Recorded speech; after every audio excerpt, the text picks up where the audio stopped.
Hello everyone, welcome to the channel.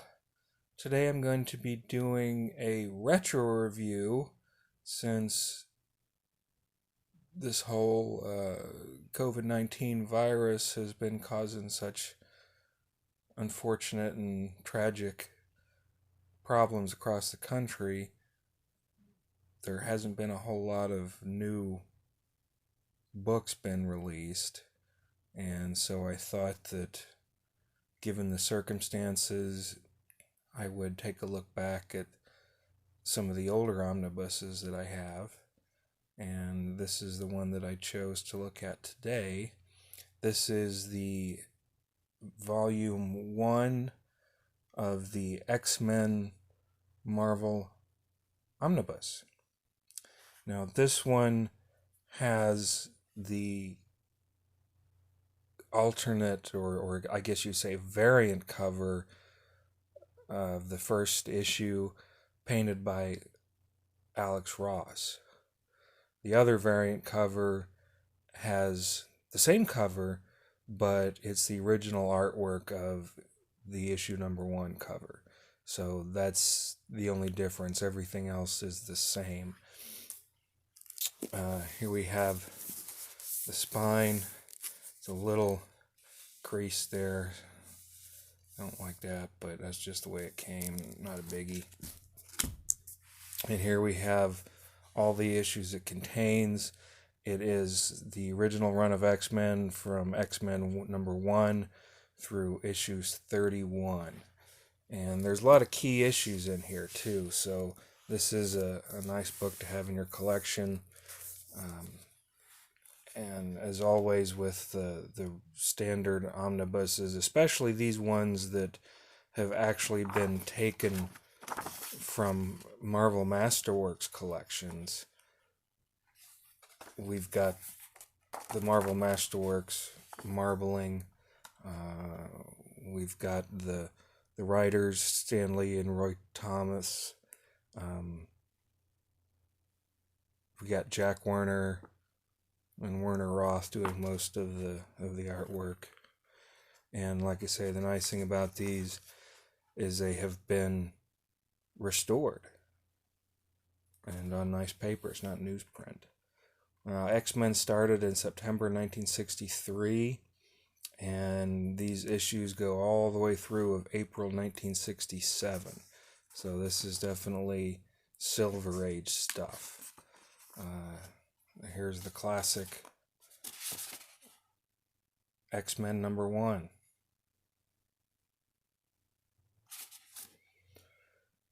Very expensive issue to find if you were to ever try and purchase it. I did watch a video one time on YouTube of a gentleman who was wearing this fanny pack, and he was at a convention, Comic-Con, and out of his fanny pack he pulled out $9,000 in cash and handed it over to a dealer for this issue, for X-Men number 1. I have no idea what the grade was of the issue that he bought, and I have no idea if $9,000 was a good price or if the poor man was taken advantage of. I don't know. I don't know the costs of comics. My interest is in the stories. I used to collect comics. Had when I was a kid, just started off with a regular collection. As I got older, comic collecting became a thing, and you could bag them and board them and put them in long boxes, and I had some of those for a while.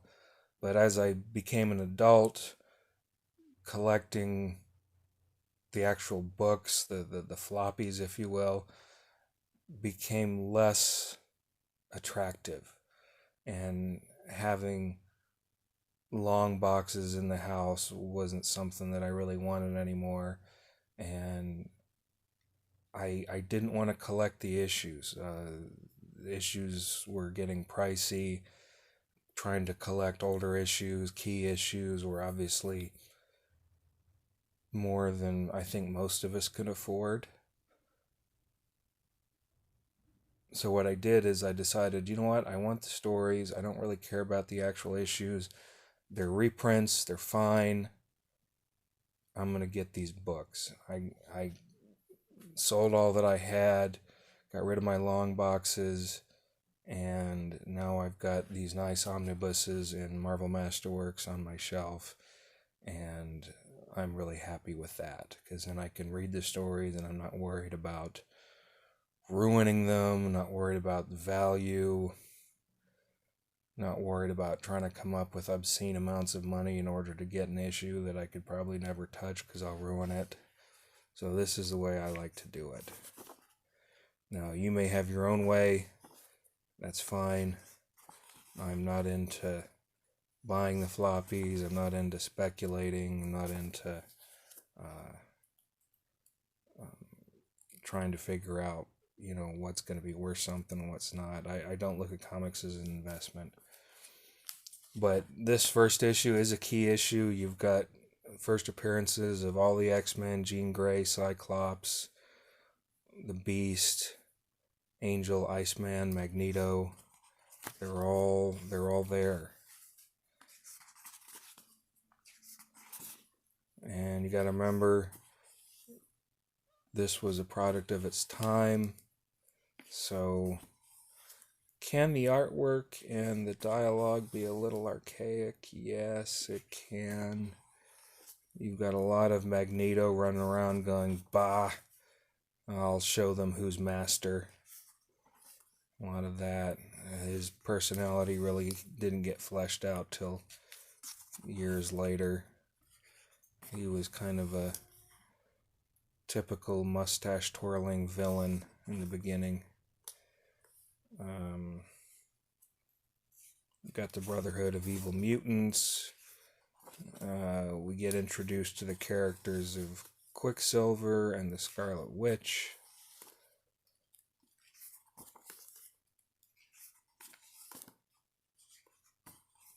So a lot of classic stuff here. Here's a pinup of Cyclops. Here's another key issue, first appearance of the Blob.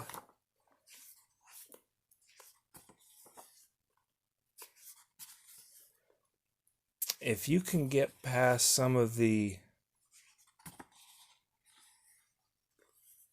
archaicness of these older issues, I actually enjoy them. I know some people aren't into the Silver Age issues. They have eras they prefer, Bronze Age. Some people prefer the Golden Age. I find the Golden Age a little too much of a chore to read. There's Jean Grey's Marvel Girl.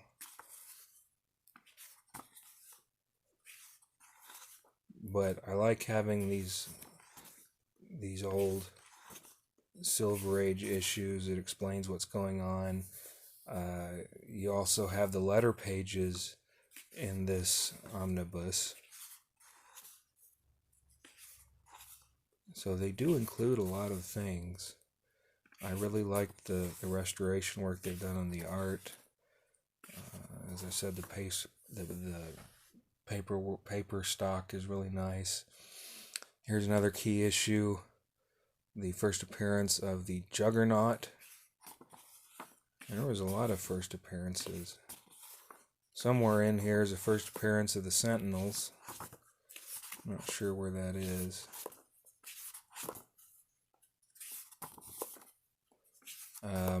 There we go. I bet you that's it.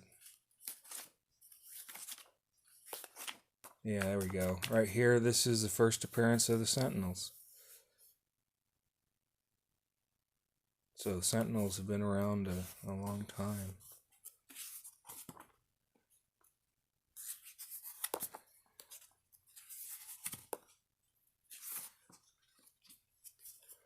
The origin of the Beast.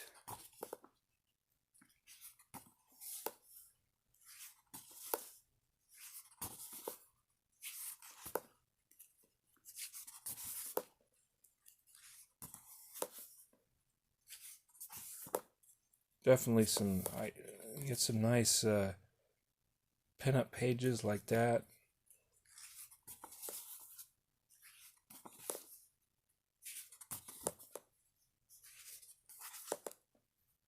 I enjoy having these X-Men books because as a kid I liked the X-Men, but I didn't really collect them because there were so many different characters in the X-Men universe, so many different supervillains, so many backstories, so many supporting characters. I found it hard to follow. So I tended to be more into the solo superheroes like Spider-Man and the Hulk and Captain America, Iron Man, Daredevil. They seem to be a little easier to follow for me. But since the advent of these omnibuses, it enables me to actually read the stories as they were released and be able to figure out who was who and what was what and exactly what's going on. So I've enjoyed collecting the X-Men omnibuses. I have quite a few of them. I don't have all of them, but I've got a few. This is definitely worth adding to your collection.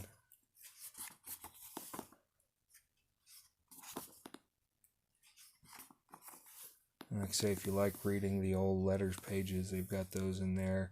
They still have the ads for the Merry Marvel Marching Society. You could join that and become members back in the day.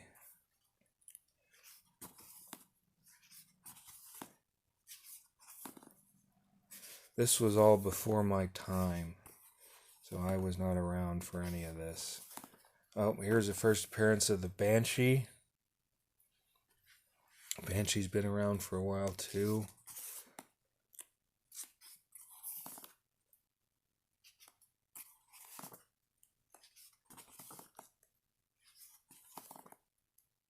A lot of good art. Good stories. We got some interesting characters in here.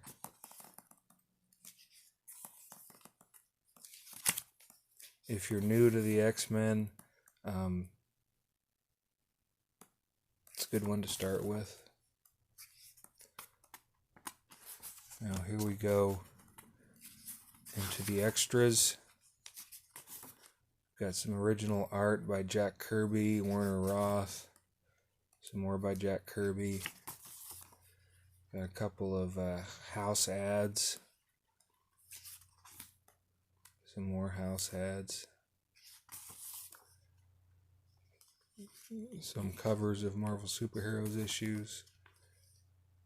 Amazing Adventures.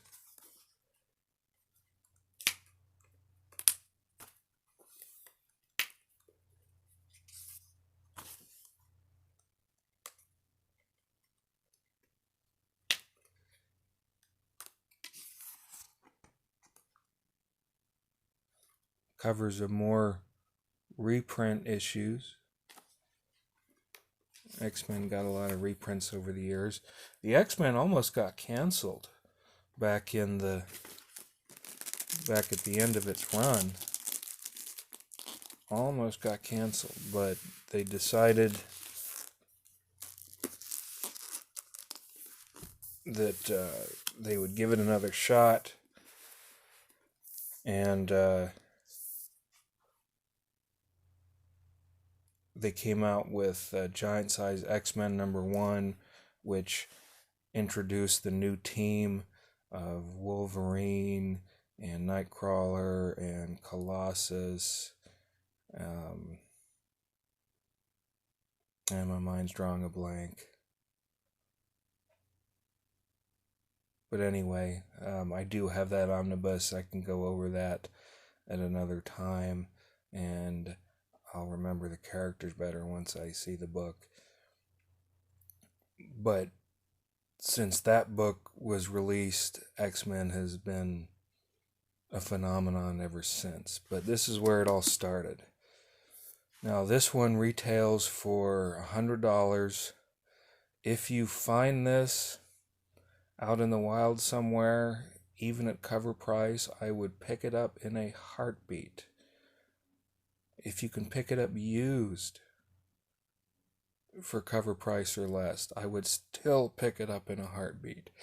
This book has been out of print for a while now. I don't know if they're going to do a reprinting of it or not. I've checked Amazon and eBay. They have this book, but people are asking crazy prices for it. I couldn't see anywhere where anyone was asking less than $500 for it. So I certainly would not recommend paying $500 for this book, unless you're an absolute X-Men hardcore diehard fan and you have to have these issues. And of course, $500 is cheaper than paying $9,000 for issue number 1, but that's a lot of money for a book, $500. So I would maybe hold out for a possible reprint, or just keep checking third-party sellers, and maybe you can find a used copy that's cheaper than that. I got mine when it first came out, so I'm happy I did. Anybody who wants a copy of it, just try your best. I hope you can find one at a decent price. So thanks for joining me, and until the next time, see you soon.